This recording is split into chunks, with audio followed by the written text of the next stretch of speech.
नमस्ते दोस्तों, मैं doctor Pawan Sharma the psychedelic एक बार फिर आपका स्वागत करता हूं एनएलपी ट्यूटोरियल वीडियो में। दोस्तों, हम लोग ने पिछले टॉपिक पे बात करी थी जो कि है रेपो, और इस बार हम आपको रेपो के अगले चैप्टर की बात कर रहे हैं कि रेपो का अगला पार्ट क्या होता है, हम किस तरह से इंटेंशनली और कॉन्शियसली रेपो क्रिएट कर सकते हैं किसी भी व्यक्ति के साथ जिसके साथ हम अपने साथ काम करना चाहते हैं, जिसके साथ हम ज़्यादा घनिष्ठता बनाना चाहते हैं, जिसके साथ ज़्यादा जुड़ना चाहते हैं। दोस्तों, इसमें रेपो की एक डिग्रीज होती हैं कि आप किस डिग्री पे हैं, किस लेवल पे हैं, तो आपको पता चल सकता है आप सामने वाले के साथ कहां तक घनिष्ठता में हैं। इसमें सबसे पहला जब स्टार्ट होता है, आप किसी के साथ रेपो बनाना शुरू करते हैं, तो सबसे पहला लेवल होता है टॉलरेंस। यकीनन आपको कहीं ना कहीं किसी ना किसी व्यक्ति के साथ जब रेपो बनानी है कॉन्शियसली, तो आपको उसकी किसी बातों को या किसी सब्जेक्ट को टॉलरेट करना पड़ेगा। हो सकता है क्योंकि आपका इंटरेस्ट उस एरिया में ना हो जिस इंटरेस्ट में वो रखता है, जिस टॉपिक में वो इंटरेस्ट रखता है। तो आपको सबसे पहला काम होता है टॉलरेंस। आप टॉलरेट करेंगे, और टॉलरेट भी इस तरह से जो कि बिना जताए।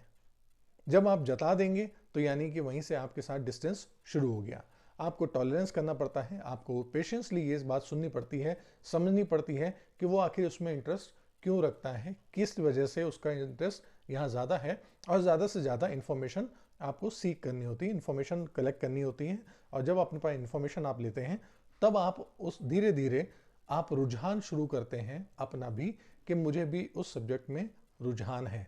और जब रुझान होता है तो आप इन्फॉर्मेशन जब गैदर करते हैं, तो वो व्यक्ति जिसके साथ आप घनिष्ठता बनाना चाहते हैं वो आपको पसंद करने लगता है। यानी आप अब आते हैं सेकेंड डिग्री पे जो है लाइक, यानी वो अब आपको पसंद करना शुरू करता है कि हाँ, ये इस टॉपिक पे बात करते हैं और इनको भी इनसे बात करना थोड़ा पसंद है, हम लोग चलो एक कॉमन एरिया पे बात करना शुरू करते हैं। जब वो आपसे बातें करेंगे तो कई बार ऐसी चीज़ें बातें करेंगे जो कि वो ही जानते हैं,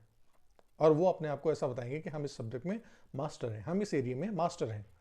फिर जब आप अपने स्टडी को बढ़ाना शुरू करते हैं, उनकी बातें सुनते हैं, समझते हैं और अपनी इंफॉर्मेशन गैदरिंग करते हैं, तब आप कहीं ना कहीं ऐसी चीज़ें, ऐसी इंफॉर्मेशंस लाते हैं जो शायद उनके लिए पहली बार सुनी होती हैं, या उनके पुराने जो गलत रेफरेंसेस हैं उनको ठीक करने का काम करती है। तब वो वहां पर आपको अप्रिशिएट करना शुरू करते हैं। ये है रेपो बिल्डिंग का तीसरा लेवल, तीसरी स्टेज, जहां पर वो आपको अप्रिशिएट करना शुरू करते हैं और उस पर्टिकुलर सब्जेक्ट पे आपकी नॉलेज को वो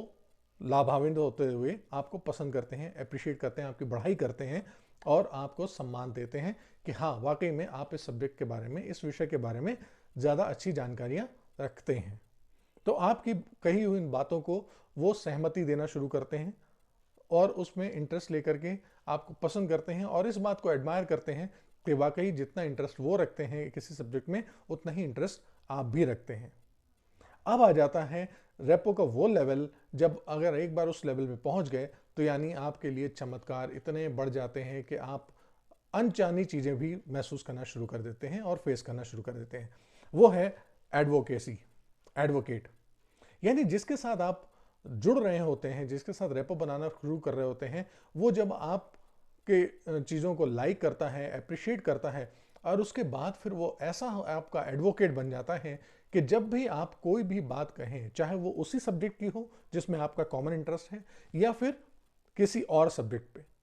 अगर आपने वो बात बोली है तो यकीनन जिस व्यक्ति के साथ आप रेपो सेट कर रहे हैं वो एक वकील की तरह, एक एडवोकेट की तरह आपका पेशा आपके सपोर्ट करता है, आपकी बातों को रखता है, और उस बेस पे वो कभी भी किसी के साथ भी बहस करने को तैयार हो जाता है, या आपके पक्ष को सही से सही साबित करने के लिए वो कई बार लड़ने को भी तैयार हो जाता है कि नहीं, अगर इन्होंने कहा है तो ये बात पक्का सच होगी, बिना उसको जांचे, बिना उसको परखे। वो आप एक उसके लिए एक ऐसी ऑथेंटिक बॉडी हो जाते हैं, एक ऐसा ब्रांड हो जाते हैं कि अगर इन्होंने कोई बात बोली है तो यकीनन वो सत्य ही होगी, वो सत्यापित है। तो जब इस लेवल पे आ जाएं तो आप सोच लीजिए कि आप रेपो के एक बहुत ही बढ़िया डिग्री को एंजॉय कर रहे हैं लाइफ में, और आपने वो व्यक्ति असलियत में अपने लिए कमा लिया है। अब वो व्यक्ति आपके लिए लॉयल है, अब वो व्यक्ति आपके लिए भरपूर तरह से जुड़ा हुआ है। हाँ, इसको आप अंधभक्ति नहीं कह सकते।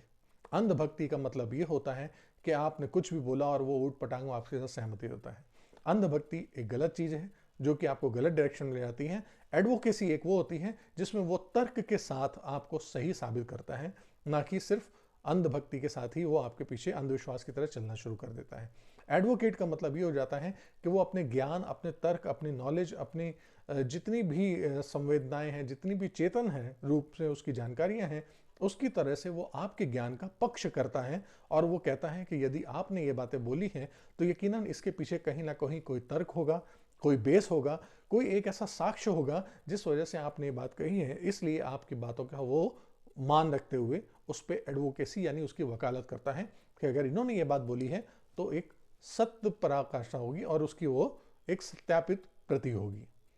तो इस लेवल पे आपको आने के लिए आपको यकीनन इन लेवल के साथ गुजरना पड़ेगा उस व्यक्ति के साथ रेपो को एंजॉय करने के लिए। ये कैसे होते हैं? एनएलपी में बहुत सारे टूल्स हैं जो आप जब यूज करेंगे डेली लाइफ में तो आप देखेंगे कि ये रेपो आप किसी के साथ भी कर सकते हैं और कुछ ही क्षणों में आप कुछ ही क्षणों में टॉलरेट से सीधे एडवोकेट पे आ सकते हैं। सिर्फ आपके उस एनएलपी के जो भी आप इंस्ट्रूमेंट यूज कर रहे हैं आप उसको कैसे करते हैं। आप चलते फिरते किसी सब्जी वाले के साथ, दूध वाले के साथ, 2 मिनट के लिए कोई सफर में जो मिला हो आप उसके साथ, या अभी कुछ 10 मिनट के लिए, 5 मिनट के लिए ही आपको किसी से मीटिंग मिली हो ऑफिस में, आप उतने ही मिनट में, आप उतने ही सेकंड में, चंद पलों में आप ये डिग्री को फटाफट टॉलरेंस से लेकर के सीधे सीधे एडवोकेट पे आ सकते हैं। यानी वो व्यक्ति आपका उतने ही क्षणों में आपका बेहतर वकील बन जाता है। वो आपकी वकालत करता है और आपकी बातों पे उसको यकीन होने लगता है कि आप जो कह रहे हैं वो सत्य है और सही है, सत्यापित है। सोचिए जब आप इस डिग्री को हासिल कर लें और अपने बिजनेस की डील आप किसी और के साथ कर रहे हो तो देखिए सामने वाला बिना किसी शक शुबा, बिना किसी तर्क के आपके उस बिजनेस प्रोजेक्ट को वो सहमति देगा और उस पर काम करना शुरू करेगा, अप्रूवल भी मिलेगा, आपके प्रोजेक्ट्स आगे बढ़ेंगे।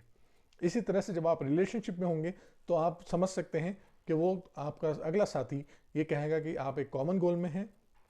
आप परिवार की भलाई के लिए काम कर रहे हैं, आप रिश्तों की भलाई के लिए कर रहे हैं, तो यकीनन आपका सपोर्ट करेगा। इसी तरह से समाज के अन्य लोग जब आपको एडवोकेट की तरह से मानने लगते हैं, जब आपकी बातों का सहमति करते हैं, तो ये आप एक अच्छे लीडर बन सकते हैं,